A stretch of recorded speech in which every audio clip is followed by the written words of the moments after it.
nos decepciona. E quando pensamos que estamos sozinhos, Ele está ali conosco. Quando pensamos que a nossa dor é tão grande que nós não vamos suportar, Ele diz: filho, aguenta mais um pouco, porque a dor maior eu já carreguei na cruz com você. Aleluia. Por isso que Ele é precioso nas nossas vidas. Aleluia. Por isso nós continuaremos louvando e bendizendo, porque o reino dele é eterno. A sua justiça é eterna. Passam céus e passam terras, mas o Senhor Jesus, Ele sempre permanece. A palavra dele sempre permanece, e Ele continuará sendo adorado e agradecido, porque Ele é Rei dos Reis. Aleluia. Aleluia. Glória a Deus.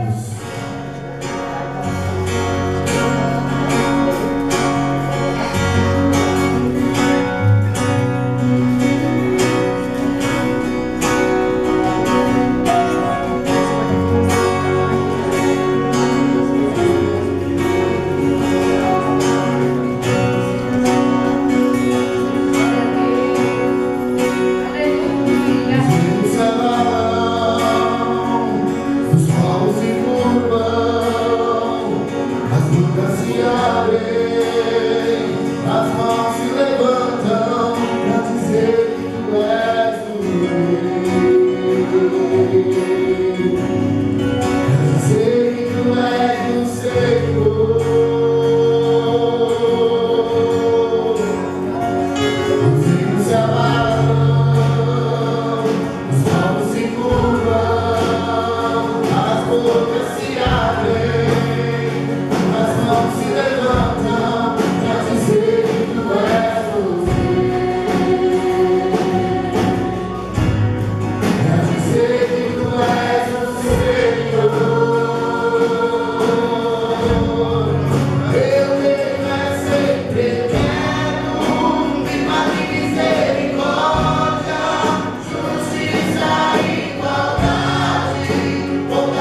render glórias, adoração, louvor, porque Ele é digno de adoração, Ele é digno de louvor, de glória. Louvado seja Deus.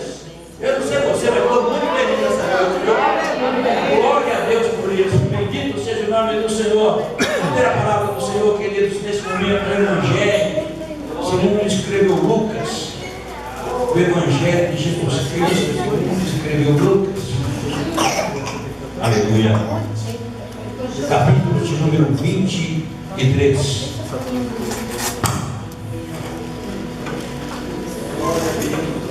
Do versículo 33 ao 48. Evangelho segundo escreveu Lucas, capítulo 23, a partir do versículo 33. Vamos fazer uma leitura responsiva do primeiro versículo. A igreja lê o seguinte. Amém? E quando chegaram ao lugar chamado Caveira, ali o crucificaram e aos malfeitores, um à direita e outro à esquerda. E dizia Jesus: Pai, perdoa-lhes, porque eles não sabem o que fazem. E repartindo as suas vestes, lançaram as sortes. E o povo estava olhando, e também os príncipes zombavam dele, dizendo aos outros ao povo: salve-se a si mesmo, se este é o Cristo, o escolhido de Deus. E também os soldados se entristeciam, chegando-se a ele e apresentando-o em vinagre. E dizendo: se tu és o rei dos judeus, salva-te a ti mesmo. Também por cima dele estava um título escrito em letras gregas, romanas e hebraicas: Este é o Rei dos Judeus. E um dos malfeitores que estavam pendurados blasfemava dele, dizendo: se tu és o Cristo, salva-te a ti mesmo e a nós. Respondeu, porém, o povo, repreendiam, dizendo: nem ainda temos a Deus, estando na mesma condenação. E nós, na verdade, com justiça, porque recebemos os que os nossos feitos mereciam, mas este nenhum mal fez. E disse a Jesus: Senhor, lembra-te de mim quando entrares no teu reino. E disse-lhe Jesus: em verdade te digo que hoje estarás comigo no paraíso. E houve trevas em toda a terra, até a hora nona. Escurecendo-se o sol, e rasgou-se ao meio o véu do templo. E clamando Jesus com grande voz, disse: Pai, nas tuas mãos entrego o meu espírito. E havendo dito isso, expirou. E o centurião, vendo o que tinha acontecido, deu glória a Deus, dizendo: na verdade, este homem era justo. E toda a multidão que se ajuntara a ele esperavam, vendo o que havia acontecido, voltava batendo nos peitos. Amém. Glória a Deus. Louvado seja o nome do Senhor. Amém. Versículo 38. É fantástico. Todo o texto, mas versículo 38 é fantástico. Eu quero que vocês, junto comigo, repitam a parte B desse versículo. E também por cima dele estava um título escrito em letras gregas, romanas e hebraicas. Vamos lá? Este é o Rei dos Judeus e o nosso Senhor, o nosso Rei. Na verdade, louvado seja o nome do Senhor Jesus. Armaneide pede oração por irmã Ciene, que perdeu um ente querido, e também para que Deus salve os familiares desta irmã, da irmã Ciene. Também oração por Kátia, que descobriu que está com câncer e metástase no intestino. Também oração em favor da Cristina, do Felipe, para Deus guiar suas decisões, pela libertação da depressão, o Mateus está sofrendo, e a Maria também. Mateus e Maria para serem libertos dessa depressão. E também pela irmã Cecília. A irmã Cecília não está bem de saúde. A irmã Cecília está na igreja, não? Não veio hoje. Sim, também o irmão Carlos está pedindo para apresentar a nossa irmã Tereza, sogra dele, também não está bem de saúde. Amém, queridos? Mano querido.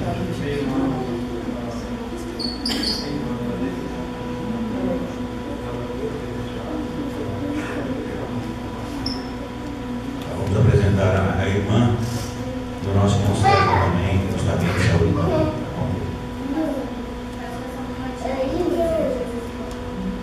Sua tia? Tá, vamos apresentar a tia Marielle também, para que Deus entre com providência, ajudando na restauração da sua saúde, né?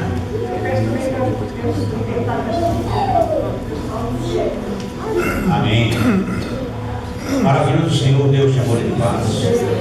No nome de Jesus Cristo, Senhor Deus amado, nós apresentamos a Ti, Senhor, os pedidos feitos neste momento. Tua serva, nossa mãe Eunice, Pai amado, pede, somente com salvação, Senhor.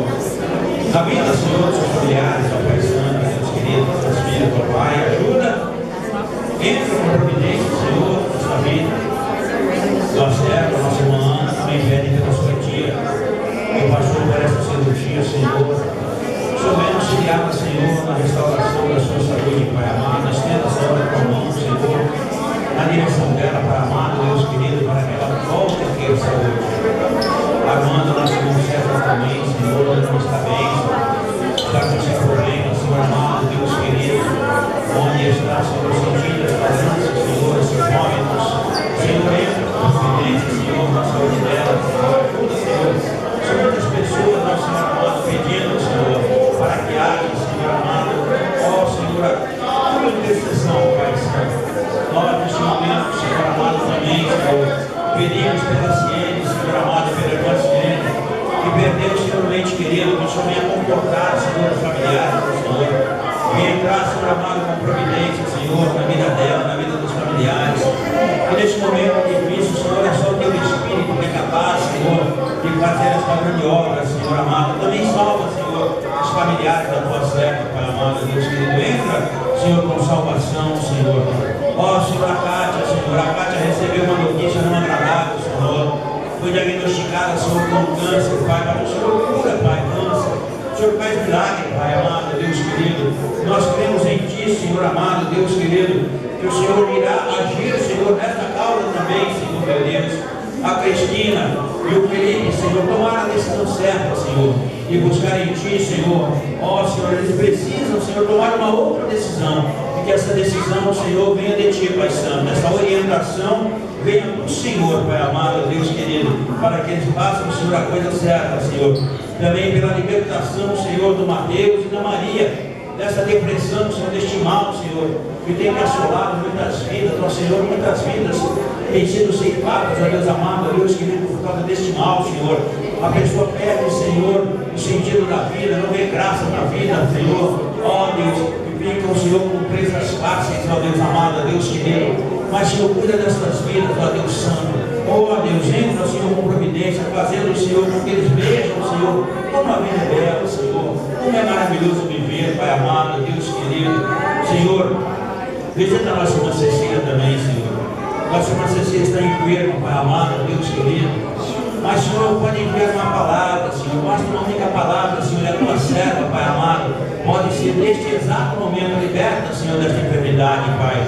Faça, Senhor amado, ó Deus, com que esta bênção, Senhor, chegue à tua filha, Pai Santo, Deus querido, para que seja tudo, Deus, para a glória do teu nome.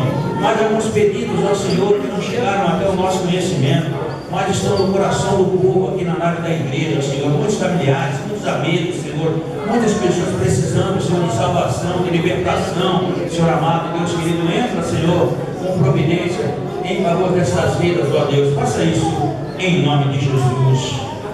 Amém. As nossas crianças, as crianças mais lindas do campo do mundo, que agora no nome do Senhor Jesus.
certeza disso, após essa palavra. Vamos orar pelas nossas crianças. Querido eterno Pai, em nome de Jesus, eu quero, Senhor, te louvar pela vida das nossas crianças.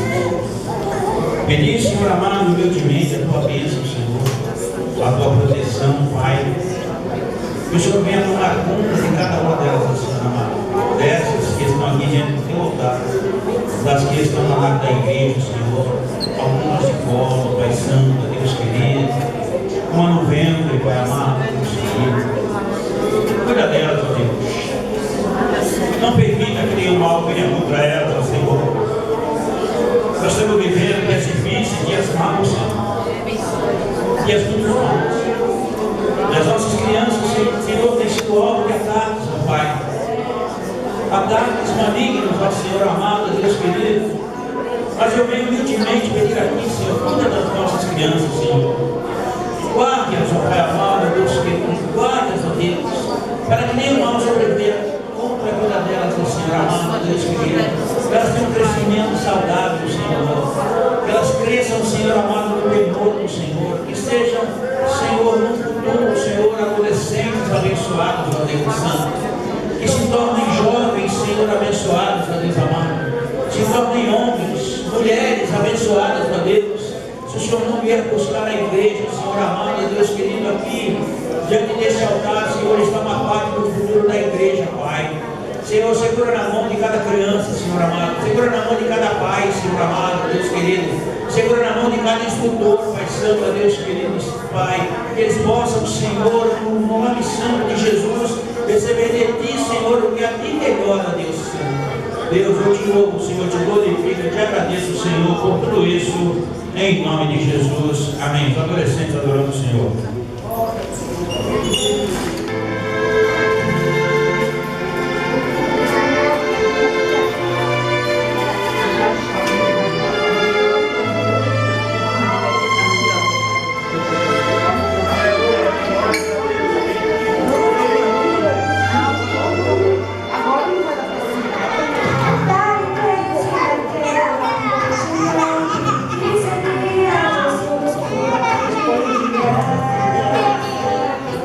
Amém.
Que Jesus foi preparar para nós.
Meus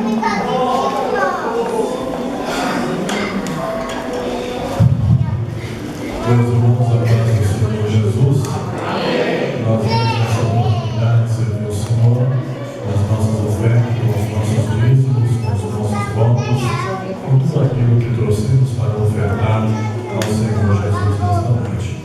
Glória a Deus. Eu quero orar neste momento, depois dos nossos músicos vai colocar os seus instrumentos, quando eles adoram a Deus com os seus instrumentos, nós vamos adorar o Senhor com as nossas ofertas. Pai, em nome de Jesus, o teu Filho, eu quero bendizer, enaltecer, oferecer o teu nome pela oportunidade que o Senhor nos concede de estarmos diante da tua presença.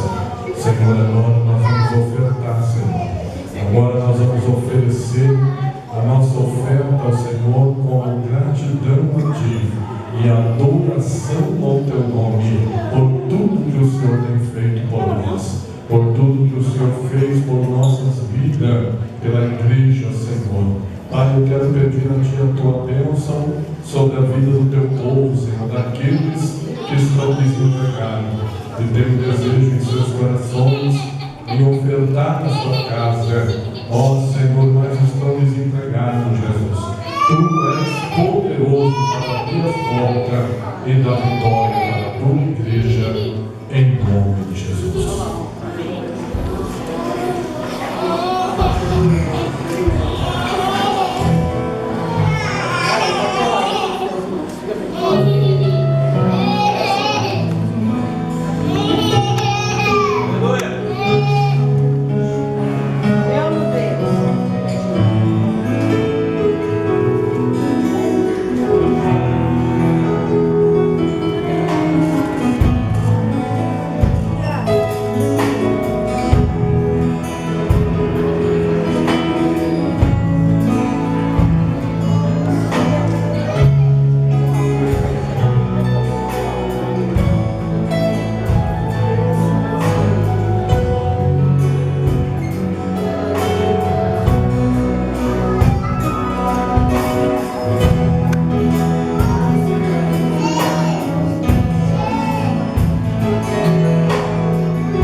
adorando o seu nome.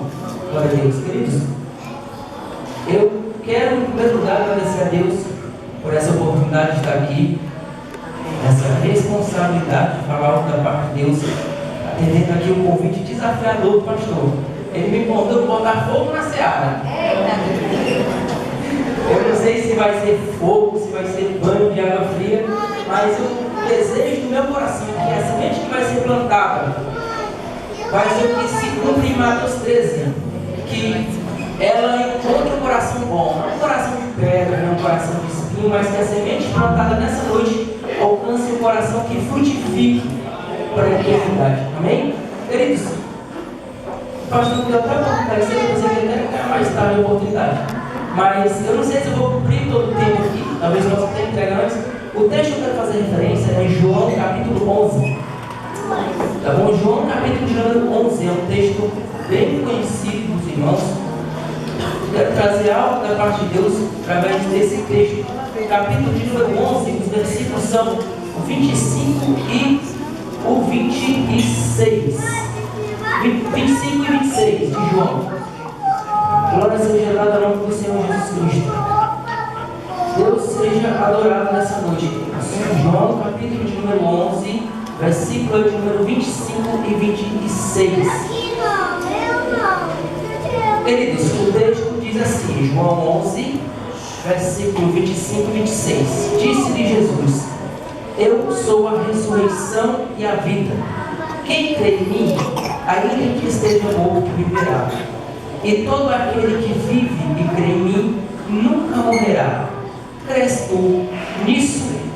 Glória seja a Deus. Os irmãos podem tomar os vossos assentos? Glória a Deus. Quero trazer uma rápida mensagem, Deus, que o Evangelho de João. Eu acho necessário algumas informações para que a gente compreenda o texto que foi lido. Na minha opinião, João é, se não o Evangelho e o livro mais lido de toda a Bíblia. Eu chego a essa conclusão tendo em base de que dificilmente nossos cultos, reuniões ou até mesmo louvores não tenham uma referência do livro de João, seja um versículo ou uma frase sequer. Então, na minha opinião, João é o livro mais lido da Bíblia. Nele está contido o que nós chamamos de texto áureo, que é onde está João 3,16, porque Deus amou o mundo de tal maneira que deu o seu único Filho para que quem nele crê não pereça, mas tenha a vida eterna. E esse é o texto mais conhecido de toda a igreja, o texto áureo. Esse texto está contido diretamente no Evangelho de João. João é o irmão de Tiago. Eles são os dois irmãos, filhos de Zebedeu, que foram a segunda dupla encontrada por Jesus para atender o seu chamado a seguir Jesus. O primeiro foi Simão Pedro e André. E logo depois dele, eles estavam pescando, obviamente tinham uma vida de pescadores, viviam daquilo, e aí Jesus os encontra. Eles são os filhos de Zebedeu. Então, o autor é João e eles são os dois filhos de Zebedeu. O Evangelho de João ele é o segundo mais antigo de toda a Bíblia. O mais antigo a ser escrito foi o Apocalipse. Porque Apocalipse João já escreveu no fim de sua vida, né? Não estava perto de morrer e João escreveu Apocalipse. Mas dos Evangelhos, o mais antigo é João, escrito aproximadamente uns 90 anos depois da morte de Jesus. Há quem tente desacreditar da autenticidade dos Evangelhos e vai mencionar que os Evangelhos não são confiáveis, pois foram escritos muito tempo depois da morte de Jesus. Então, algumas informações não seriam aceitas, né, para alguns, porque foi escrito muito tempo. Ora, como é que eles se lembraram? Mas eles não entendem que as Escrituras foram inspiradas por Deus e pelo Espírito Santo. E jamais Deus iria falhar naquilo que ele escreveria. João também não faz parte dos evangelhos sinóticos, Mateus, Marcos e Lucas. Por que ele não faz parte? Os evangelhos sinóticos, eles são sinóticos, quer dizer a mesma ideia. Ele, João, não tem a mesma ideia dos evangelhos sinóticos. Você vê, Mateus foi escrito aos judeus, foi escrito ao grupo de judeus. Por isso, Jesus dedicou um capítulo só a eles, só em homenagem a eles, o capítulo número 23, dando a eles a característica mais pesada, a hipocrisia para os fariseus. E o Evangelho de Marcos ele foi escrito aos romanos, né? Chega essa divisão devido ao conteúdo que foi escrito, fazendo referência a alguns textos mais antigos, né? Trazendo aos irmãos romanos. E Lucas foi escrito a Teófilo. tanto Lucas quanto Atos foram escritos a Teófilo. Embora o autor do Evangelho de Lucas tenha uma visão ainda mais ampliada, né? Pois Lucas, ele não quer alcançar só Teófilo, Lucas também quer alcançar as ovelhas perdidas da casa de Deus. A referência é Lucas 15, onde se faz referência da dracma perdida, a ovelha perdida e o filho pródigo. Mas o Evangelho de João ele traz uma ideia mais diferente. João tem um propósito diferente dos evangelhos sinóticos. O propósito de João é comprovar que Jesus é o Cristo, o Filho de Deus. E no decorrer dessa mensagem, os irmãos vão entender por que João trouxe esse propósito. Nós podemos conferir isso em João capítulo 20, dos versos 30 e 31, que diz: Jesus, pois, operou também na presença de seus discípulos muitos outros sinais que não estão escritos nesse livro.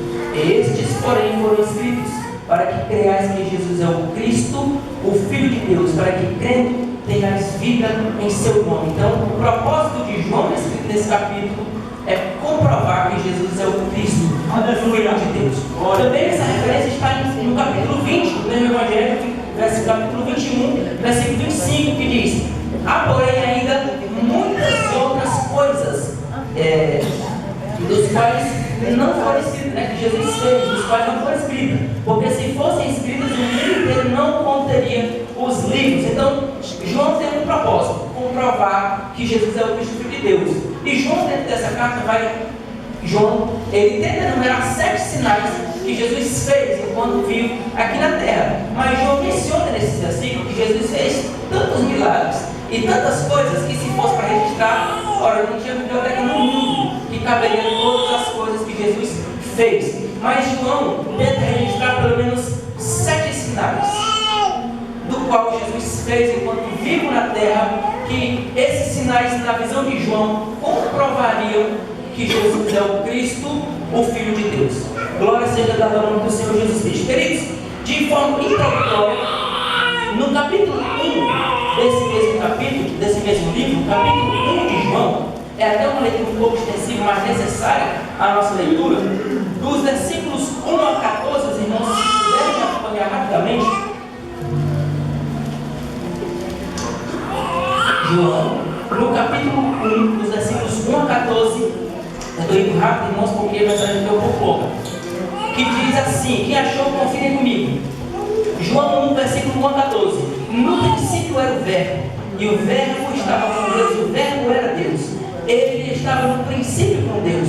Todas as coisas foram feitas por ele, e sem ele nada do que foi feito se fez. Nele estava a vida, e a vida era a luz dos homens. E a luz resplandece nas trevas, e as trevas não a compreenderam.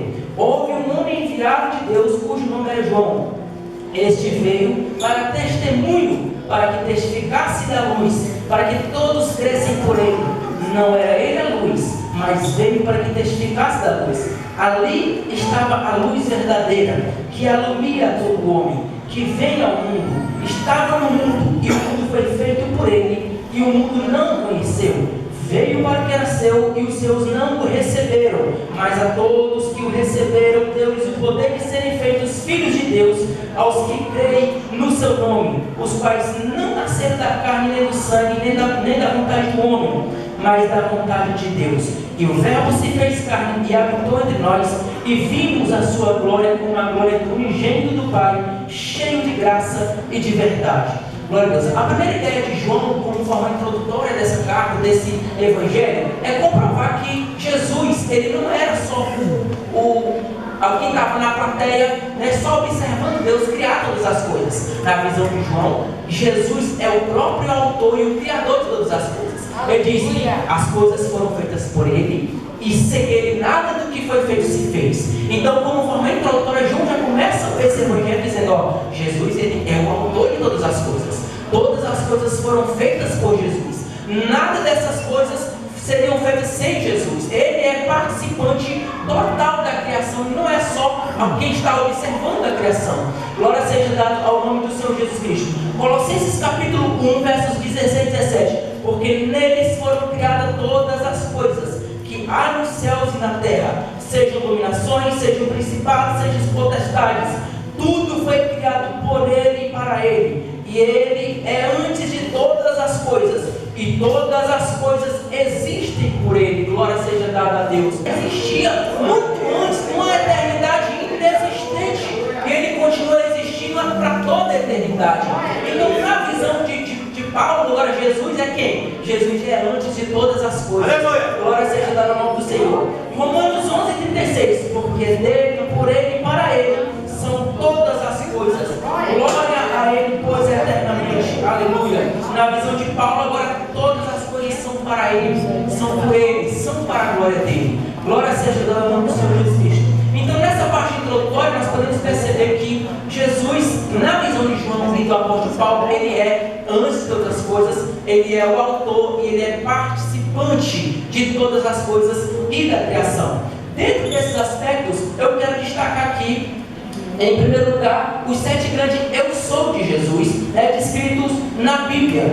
A primeira descrição está em João 6, onde Jesus diz: eu sou o pão da vida, o pão que desceu do céu. Quem comer de mim nunca terá fome e nunca terá sede. Glória seja dada a Deus. Ora, Jesus disse isso no contexto em que já tinha multiplicado pão e peixe.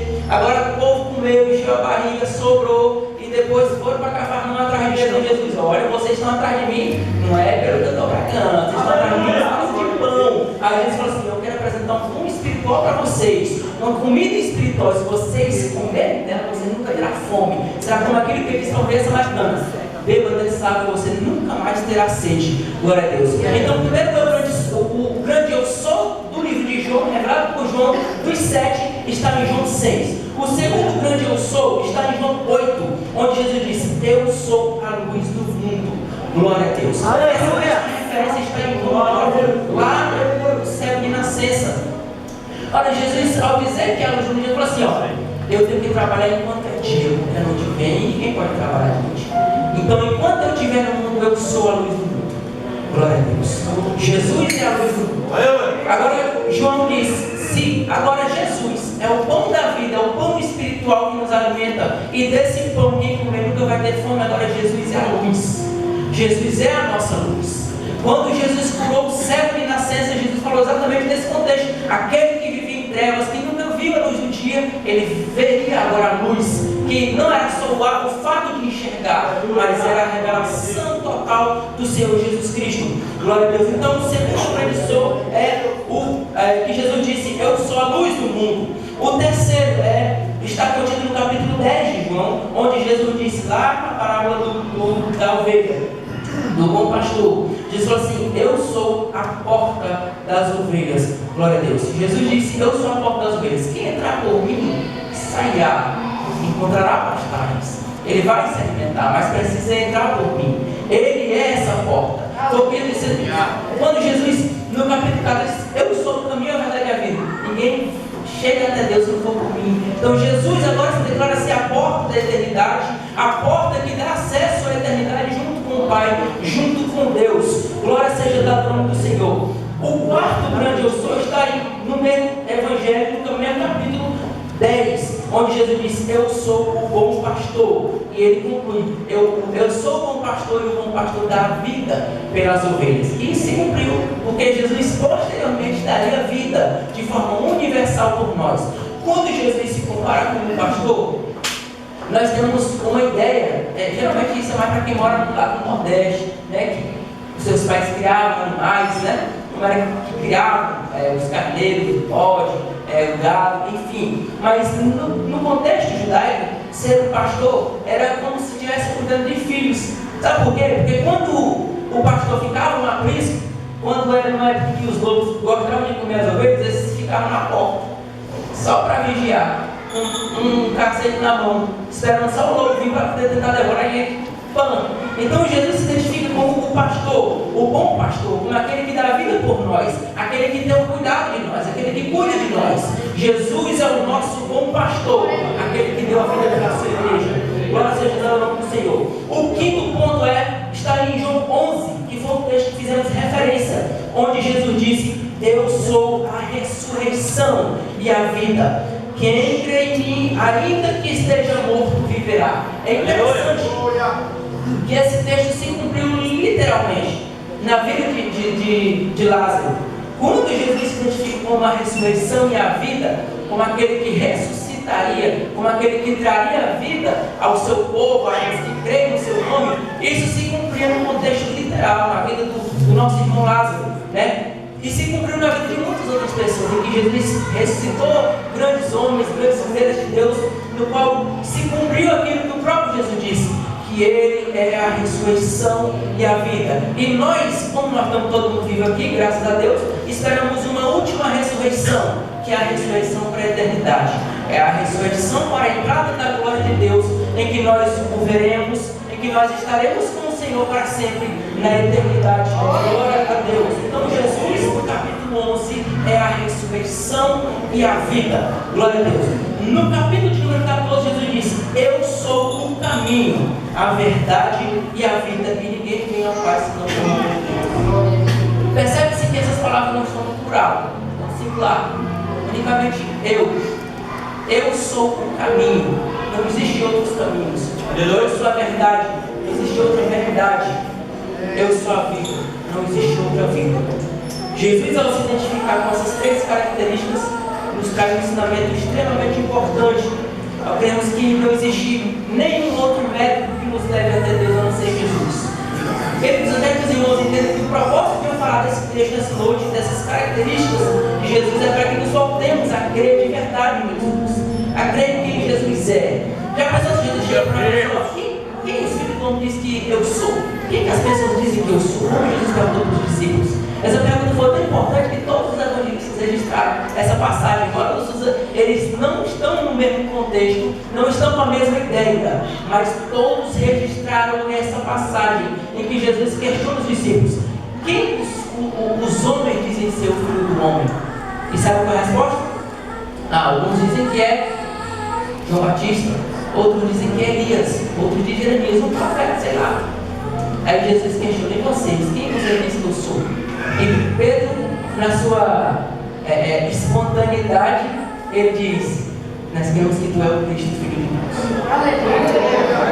Essa afirmação pode ser simples para você, mas no coração de Pedro, no que Jesus entendeu de Pedro, foi tão importante. E sabe o que Jesus disse? Pedro, quem te revelou isso não foi carne nem sangue. Quem te revelou isso foi o Pai. Então, nós precisamos que Deus nos revele de verdade quem é Jesus para nós. Se Jesus é o Cristo, ou se Jesus é como aqueles que disseram: é só um Nazareno, e Natanael falou assim: pode ver o corpo de Nazaré? E aí? Vem ver. Ou nós podemos pensar que Jesus é só como aqueles que disseram: é o filho do carpinteiro, José é o carpinteiro. Quem é Jesus para nós? Jesus para nós tem que ser o Cristo, o Filho de Deus. Aquele que foi tão esperado pelos judeus, embora rejeitado. Aquele que foi tão esperado pelos judeus, embora veio para que receber e os seus não receberam. E nós agora entramos nesse contexto. A todos que o receberam, deu-lhes o poder. Não é só a ação, é o poder de serem feitos filhos de Deus. Então a ideia é para que nós nos voltemos, queridos, a crer de fato em Jesus e quem Jesus é, naquilo que Ele faz. Algumas pessoas precisam de algo maior, alguns só precisariam tocar como mulher samaritana, tocar para crer em Jesus. Outros, nem isso, olha. Eu não sou nem digno que o Senhor entre na minha casa, Senhor. Só diz uma palavra que eu creio. Outros só creem, nem com a morte creem. Mas em que situação nós nos colocamos nessa noite? Como aquele que crê de fato, sem precisar ver, como Jesus disse: é melhor que não viram e creio. Glória a Deus. Então nós temos que trazer as nossas consciências de que de fato é Jesus para nós. E que Deus de fato revele Jesus aos nossos corações nessa noite. Glória a Deus. Então nesse capítulo de número 11, ou melhor, nesse capítulo de número 14, Jesus é o caminho, a verdade e a vida. E por último, no capítulo de número 15, Jesus é a videira verdadeira. E Jesus, nesse capítulo, eu acho interessante que ele disse que precisamos estar ligados na videira. Porque se não estiver ligado na videira, não dá fruto. Aí Jesus diz: sem mim você não pode fazer nada. Sem mim nada podeis fazer. Então agora Jesus é a videira verdadeira, nós somos os ramos.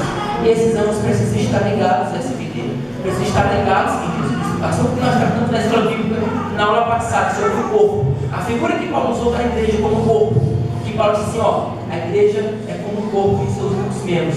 E Paulo disse assim: se você é um membro e está desligado, você faz parte do corpo. O membro, para fazer parte do corpo, tem que estar ligado no corpo. E ligado na cabeça que é Jesus, né? Nem só está ligado no corpo. Então, nós vamos até dizer que tem pessoas que dizem assim, eu sou a igreja, não precisa da igreja. Não, você não é a igreja. E demais, você está louco, porque você está fora do corpo. Eu usei o exemplo, corte o dedo. E joga, corte o dedo, fica assim cortado. Pega um martelo, ele vai sentir alguma coisa? Não, está desligado do dentro, está desligado do corpo. Agora corte o dedo na mão aqui e bata, qualquer coisa. Vai, vai. Então agora Jesus disse assim, olha, vocês, eu sou a videira, vocês são os irmãos, nós precisamos estar ligados nessa videira de Jesus. Por que nós precisamos estar ligados? Jesus diz no capítulo 15, porque sem mim nada podeis fazer. O que nós pensamos na cabeça de fazer sem Jesus? Depois que tudo que nós vamos fazer tem que botar Jesus no meio. Jesus tem que estar no meio de qualquer coisa. Porque eu não consigo fazer nada sem Jesus. Não existe um pensamento, nada, um propósito, um plano que eu não posso dizer. Seja feita a vontade de Deus. Glória seja dada ao nome do Senhor Jesus Cristo. Nesses 7 aspectos que eu mostrei para os irmãos, nessa afirmação de Jesus, tem ainda os 7 sinais, que são o que eu quero trazer aqui dentro da mensagem. Que são os 7 sinais de Jesus, que João quer agora fazer referência aqui dentro desse texto. O primeiro sinal deles está no capítulo 2 de João, onde Jesus transforma água em vinho. Qual é a mensagem do texto? Ora, talvez comparando com a unidade da ressurreição, pode ser mínimo, né? Ora, só uma água que se transforma em vinho. Mas aí, será que é tão fácil assim transformar água em vinho? Que ele é capaz de transformar toda e qualquer situação em uma ruim que seja, embora seja a pior situação que esteja em nossas vidas, ele é capaz de transformar em uma situação boa. Por que eu digo isso? Eu estou com algo, com mensagem coach. Ora, o vinho que Jesus transformou era melhor do que todos os vinhos que a gente tinha bebido. Então Jesus transforma uma situação ruim em uma situação boa. Dentro dos planos dele, dentro dos projetos dele, dentro da vontade dele. Não pode ser dentro da nossa vontade, não. Você entender que é boa, tem que estar dentro da vontade de Deus, de Jesus Cristo. Então, nesse primeiro milagre, Jesus quer mostrar que ele é capaz e suficiente de transformar toda e qualquer situação. E ele aparece no momento certo, na hora certa. A festa de casamento não acabou, Jesus continuou e Jesus foi glorificado naquele recinto. O segundo grande sinal está contido no Evangelho de João, capítulo 4, que é a cura do funcionário do filho do rei. Do funcionário do rei, do filho do funcionário do rei, onde ele estava doente. E eu acho interessante esse texto que diz aqui, como eu falei, alguns acreditam só se ver, outros nem vendo, outros não, eu não preciso nem que isso entre na minha casa. Foi o caso desse rapaz aqui. Olha como ele creu no milagre de Jesus. Só foi necessário Jesus dizer uma palavra, se fosse nós, está vendo? Não, Jesus, por favor, mas vai lá na minha casa, vai me dar uma segurança maior, para me crer mesmo de verdade, vai lá, Senhor, na minha casa. Como as irmãs de Lázaro, se o Senhor estivesse aqui, ele não teria morrido. Talvez seria a segurança delas que Jesus estivesse lá, né? Talvez, mas para ele não era segurança. A segurança ele já tinha dentro do coração, que era crer em Jesus. Crer que Jesus tinha a capacidade de curar à distância, a conhecer 1000 metros, 1000 quilômetros, no outro lado do mundo. Jesus desse apenas uma palavra, o milagre aconteceu. Então a mensagem desse texto é que Jesus é tão poderoso que ele não precisa nem ver, é só dizer. Jesus nem entrevistou, mas quem é ele? Como é o nome dele? Qual é o problema dele? Qual é o diagnóstico dele? Deixa eu ver aqui se eu consigo, né? Vai ter um câncer está terminando, eu não consigo. É ruim, meu irmão. Jesus nem pergunta essas coisas. Jesus já está curado todo mundo.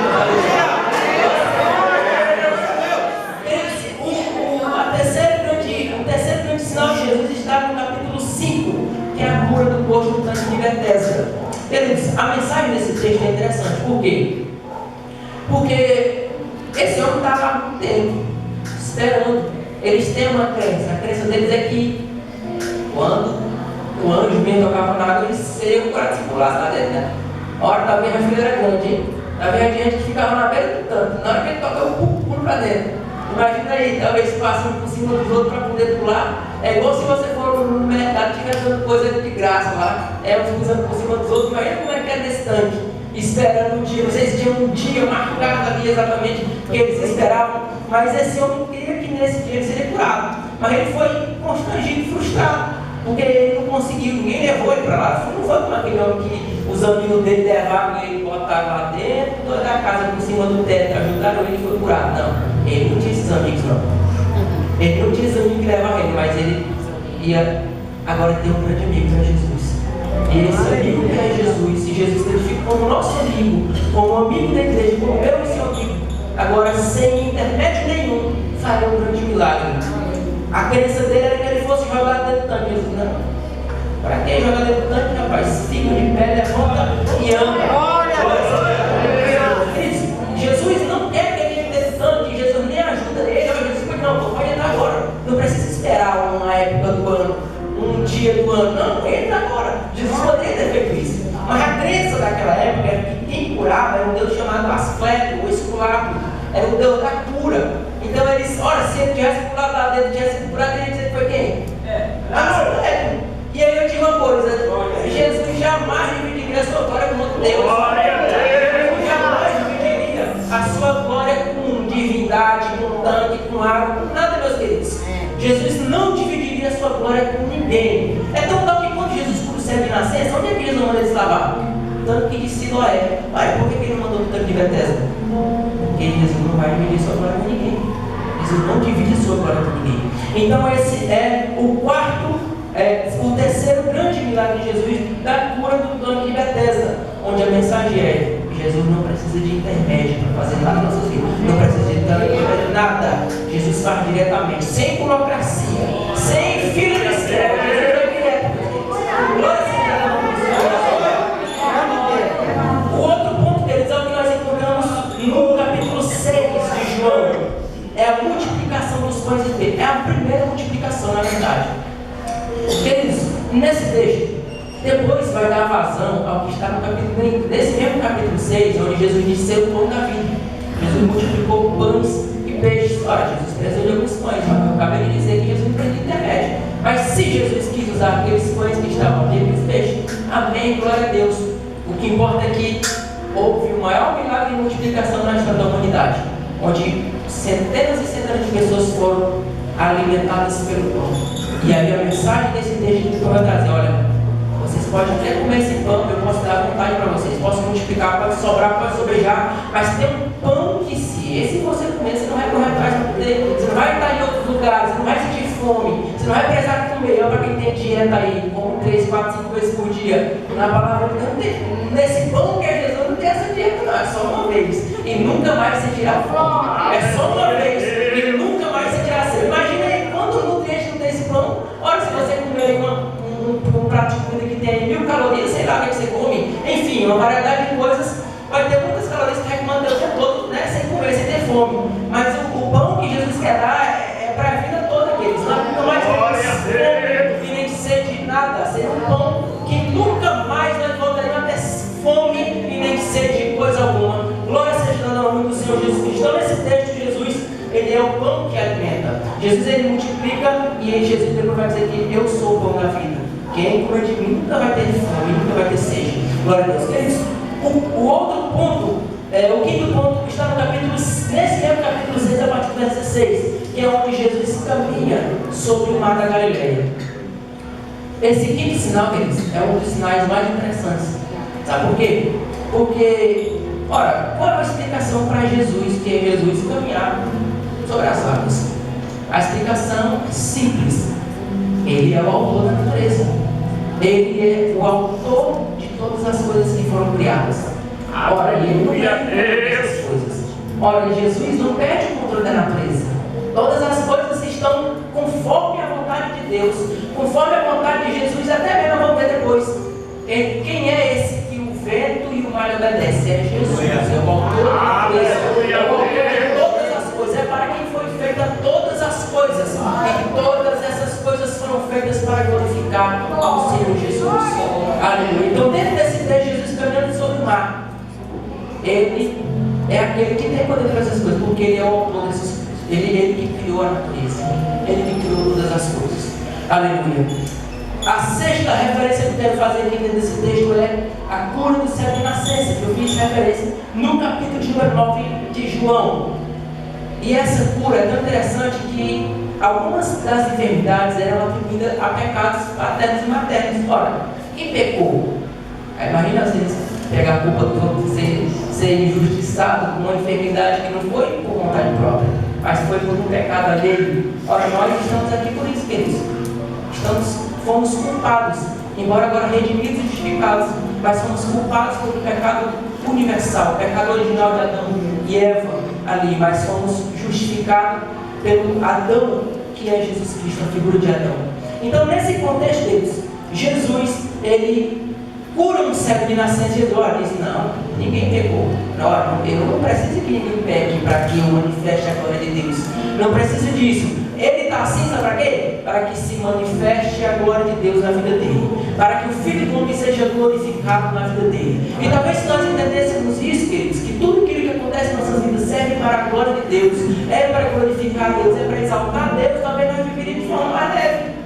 Olha, quantos livramentos nós não temos da parte de Deus, seja por qualquer tipo. Eu não sei a forma que Deus trabalha, Deus sabe como trabalhar em cada vida, mas Ele sabe como trabalhar na sua vida e na minha vida. Não sei, pode ser por qualquer coisa, mas todas as coisas serão para que, no final de tudo, nós glorifiquemos e exaltemos o nome do Senhor Jesus Cristo. Seja qualquer coisa, irmão, não sei o que você passa, o que você está passando, mas aprenda uma coisa, que tudo aquilo que você passa é para que no final de tudo você glorifique a Deus. Você vai estar pecando, mas se você vai pedir perdão a Deus, Deus vai ser glorificado na sua vida. Glória seja dada ao Senhor. E por último, os queridos, experimentar dentro do texto, que é só as referências para tentar mostrar aquilo que João quer mostrar dentro do Evangelho, que é o último milagre, a ressurreição de Lázaro. E está aqui dentro do texto, e eu quero correr aqui para poder concluir a mensagem. O capítulo que eu li, no capítulo 11, faz referência a esse último milagre. Eu não sei, irmãos, vocês estão entendendo, estão compreendendo, estão recebendo. Eu estou rápido demais aqui, eu não sei como é que está a mensagem, mas eu estou tentando aqui fazer o máximo que eu posso. Esse capítulo 11 aqui de João é registrado o maior milagre. Ora, eu não digo maior fazendo referência com o primeiro que foi citado, que foi, né, a transfiguração de alguém vivo. Jesus não vai ter a mulher, mas Jesus tinha que fechar com chave de ouro.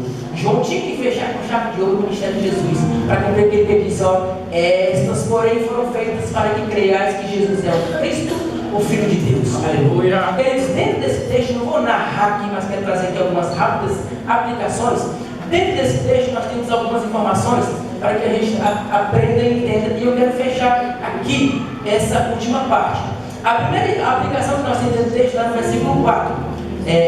Antes que a gente tente aplicar, a informação que nós temos dentro do texto, que os discípulos que Jesus recebe, é que Lázaro está enfermo.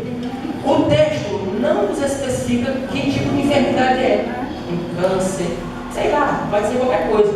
Mas a gravidade é tamanha que posteriormente ele vai vir a óbito. E a informação que os primeiros versículos nos dão é que esse Lázaro é irmão de duas mulheres importantes na Bíblia, Marta e Maria. E Maria é aquela que ungiu os pés de Jesus lá em Lucas, e se não me engano aqui no próprio texto de João 12.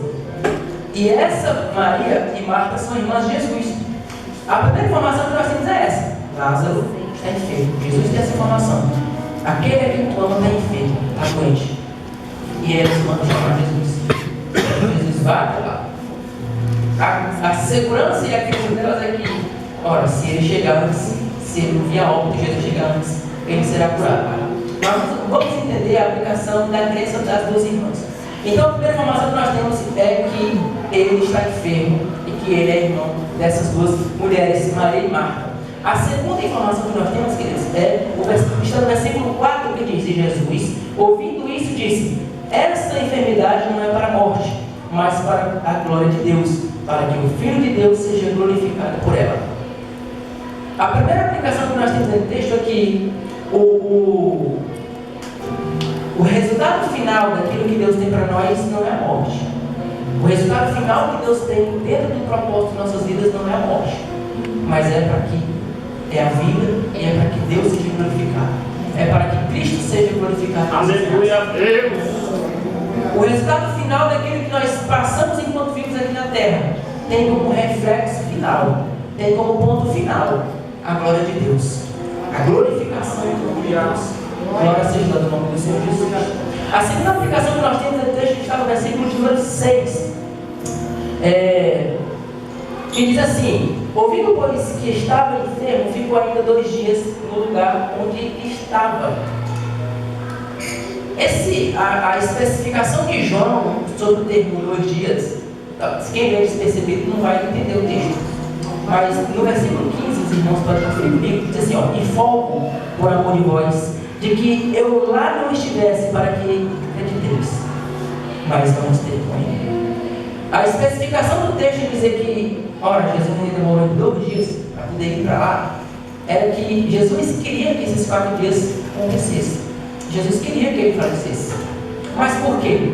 Foi a resposta que está aqui no versículo 15. E folgue por amor de vós, de que eu lá não estivesse. Não, mas que Lázaro morresse, né? De que eu lá não estivesse. Para quê? Para que acrediteis. Os judeus que foram visitá-los, foram visitar Maria e Marta, foram visitar eles, creram no milagre de Jesus. Então nós temos que entender uma coisa, queridos, que o resultado daquilo que acontece nas nossas vidas tem que ter um ponto final, e esse ponto final é glorificar a Deus, em meio a dor, em meio a tribulações, em meio a tudo. Todas as coisas têm que ser para a glória de Deus. Todas as coisas que acontecem têm que servir para glorificar a Deus, para que o nome de Deus seja conhecido, para que Cristo seja revelado em nossas vidas. Porque dentro desse texto aqui, como eles tinham muitos amigos, esses amigos precisariam ver o que estava acontecendo. Eles precisariam ver o que Jesus faria na vida deles. Ora, se Jesus tivesse ido lá antes e já tivesse curado, algumas pessoas que iriam lá posteriormente teriam o conhecimento de que Lázaro estaria morto, eles jamais creriam em Jesus. Por quê? Porque Jesus curou ele antes de morrer. Então, o resultado final disso foi o quê? Ora, Jesus não estava sendo maldoso, Jesus não estava sendo ruim. Jesus tinha um propósito que o nome de Deus fosse conhecido e glorificado no meio dos homens. Aleluia. Então, a nossa vida, queridos, tem que servir para glorificar Deus. E o ato de glorificar Deus tem que ser direcionada na ideia de que as pessoas conhecerão a Deus por meio das nossas vidas. As pessoas conhecerão a Jesus por meio de tudo aquilo que acontece em nossas vidas. Glória seja dada ao nome do Senhor Jesus Cristo. A outra ideia que nós temos a entender está nos versículos 11 a 14, que diz basicamente assim, ó, assim falou e depois disse-lhes, Lázaro, o nosso amigo, dorme, mas não vou despertá-lo do sono. Disseram, pois, os seus discípulos, Senhor, se dorme, estará salvo. Mas Jesus dizia que isso da sua morte. Eles, porém, cuidavam e falavam do repouso do sono. Então Jesus disse claramente, Lázaro está morto. Dentro desse aspecto, nós percebemos que os discípulos eles não estavam entendendo aquilo que Jesus estava querendo dizer. E quantas vezes nós até somos assim, não entendemos o propósito de Deus, aquilo que Jesus quer dizer. Então nós podemos, ora, tu é mestre de Israel, meu pai, que não conhece essas coisas. Ora, Jesus estava revelando o novo nascimento para um homem velho, e ele, mestre, professor em literatura grega, hebraica, tudo. E ele não estava entendendo, o ensino estava na mesma condição. Não estava entendendo sobre o sono de Lázaro. Jesus estava dizendo, ó, vocês têm que entender que Lázaro está morto. Vocês têm que entender aquilo que eu falo. Muitas vezes, queridos, nós não entendemos o que Jesus tem a dizer para nós. E sabe por quê? Porque dentro de nós há uma barreira que não nos deixa crer em Jesus, que não nos deixa acreditar em Jesus, que não nos deixa ter uma revelação daquilo que Jesus é como se Jesus estivesse falando por aqui e saísse por aqui. Mas Jesus quer falar claramente aos nossos ouvidos, e isso só é revelado a nós quando nós estamos encontrando com Deus, com Jesus. Ora, os discípulos várias vezes não entendem algumas coisas e vão perguntar para Jesus e Jesus revela a eles. Nós também somos assim, muitas vezes não entendemos aquilo que Deus tem para nossas vidas, aquilo que Deus é para as nossas vidas. Mas o alerta é para que nós tenhamos ter discernimento espiritual, porque para nós dizer que as coisas espirituais só se entendem por espiritual. Então nós precisamos estar no âmbito espiritual para entender os propósitos de Deus para a nossa vida. Às vezes vai se questionar e se frustrar. Não entendo, mas porque você não está no âmbito espiritual. Se achegue no âmbito espiritual e você vai entender os planos de Deus na sua vida. Se achegue no âmbito espiritual e você vai entender que aquilo que você passa, que você faz, o propósito de Deus vai ser revelado dentro do seu coração e dentro da sua vida. Glória seja dada ao nome do Senhor Jesus Cristo. A outra referência que eu quero fazer está no versículo 21 a 24, que diz assim, ó, disse pois Marta a Jesus, Senhor, se tu estivesse aqui, meu irmão não teria morrido, mas também agora eu sei que tudo quanto pedimos a Deus, Deus te concederá. E disse Jesus, teu irmão há de ressuscitar. E disse Marta, eu sei que ele há de ressuscitar na ressurreição do último dia. O ponto que eu quero destacar seria a fé incompleta de Marta. Como é que é uma fé incompleta? Eu só creio pela metade. Ora, como é que nós podemos aplicar a vida de Marta? Marta diz assim, ó, se tu tivesse aqui, ele teria morrido. Então Marta queria que Jesus ia fazer uma coisa, correto? Mas se ela crê que Jesus poderia fazer uma coisa estando lá, por que ela não teve a sua fé completa e disse, ó, ok, você não estava aqui e ele morreu. Eu creio que se eu estivesse aqui, ele seria curado. Mas eu creio também que embora ele esteja morto, o Senhor aqui, ele vai ser curado. Então muitas vezes nós temos uma fé incompleta, uma fé pela metade. É como se fosse uma fé que a gente está em cima do muro. E é perigoso que uma hora pode esse muro cair, e até por cima de nós. Então, nós precisamos ter uma fé completa, sadia, de crer não uma coisa pela metade.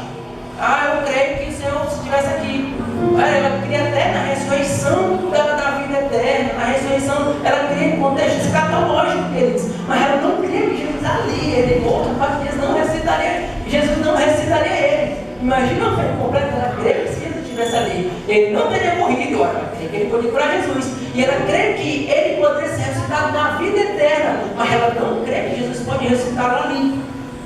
Porque se nossa visão estiver direcionada naquilo que nós vemos, naquilo que nós estamos enxergando, nós não vamos ver o que Deus tem para nós. Vocês veem como aqueles dois homens estavam ali. Ora, Geazi estava vendo um exército para matar eles. E sabe o que o outro estava vendo? O exército de Deus rodeando aquele lugar. O exército de Deus protegeu os seus filhos.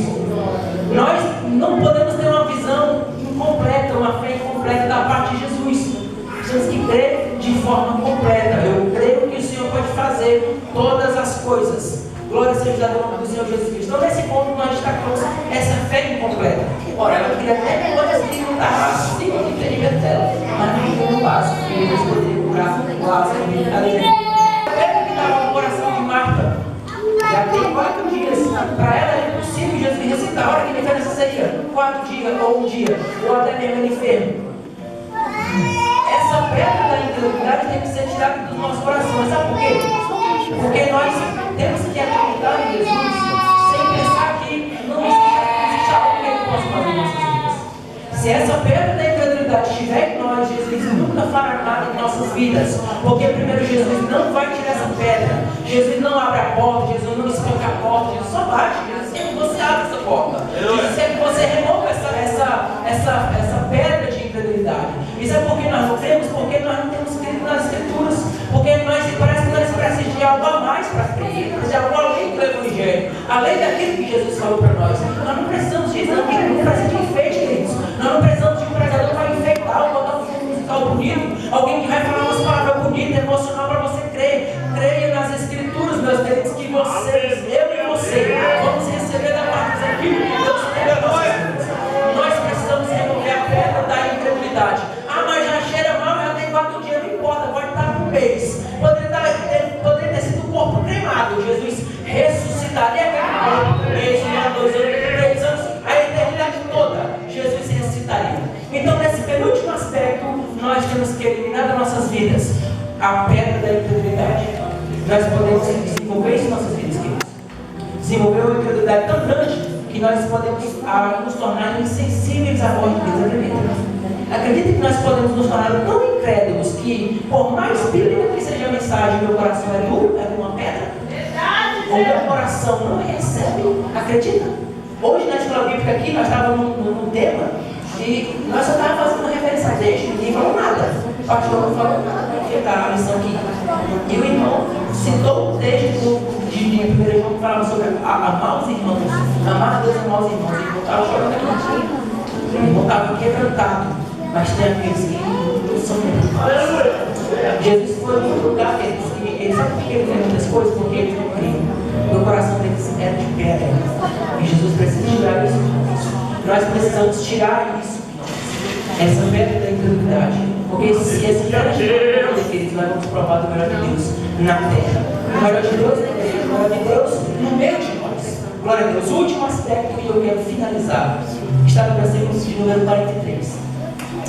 E tendo dito isso, clamou com grande voz: Lázaro, vem para fora. Lázaro, vem para fora. Queridos, esse foi sem dúvida aqui, na minha opinião, um dos maiores milagres feitos por Jesus. Que não foi usado nenhum tipo de remédio, não foi usado nenhum tipo de intermédio, meios. Imagina alguém que está morto há 4 dias, o corpo em estado de putrefação, em estado de digestão na parte do corpo. E ele, com uma palavra só, dizer: Lázaro, sai para fora. Lázaro, sai para fora. Aleluia! Lázaro, sai para fora. Ele disse: o milagre é tão grande que essa simples frase restitui o batimento cardíaco, sistema nervoso, estrutura óssea, tecido muscular, a consciência, o sangue, a pele.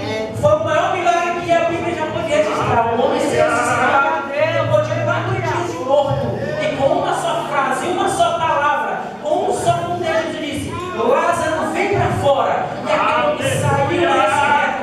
E jamais, meus irmãos, está aqui. Não há nada impossível para Deus. Lucas 1:37. Porque para Deus nada é impossível. Essas coisas, porém, foram escritas para que creiais que Jesus é o Cristo, o Filho de Deus. Eu não sei se você precisa de mais alguma coisa. Não sei se você precisa de mais um milagre, daquele que foi registrado aqui. Olha, vai ver que tem nos evangelhos deuterocanônicos. Eu não sei se você vai procurar outra coisa para quem é Jesus, mas por esses aspectos eu já creio que Jesus é o Cristo, o Filho de Deus. Eu espero que você saia daqui entendendo que aquele que morreu por nós, aquele que deu a vida por nós, ele é o nosso Cristo, ele é o Filho de Deus. E assim como João registra na primeira carta, capítulo 3, ele diz: ó, queridos, agora sois filhos de Deus, e ainda não é manifesto em vós o que havem de ser, mas quando ele se manifestar, seremos semelhantes a ele, porque assim como ele é, o veremos. Glória seja dada a Deus. Eu quero essa oportunidade, peço perdão aos irmãos, em primeiro lugar a Deus, mas que Deus continue, meus queridos, falando aos nossos corações, por meio da sua palavra, que ele traga quebrantamento, por meio da palavra, que ele traga mais mensagens bíblicas, e só assim a igreja vai ser edificada. Amém, queridos? Eu agradeço a oportunidade, em nome santo de Jesus.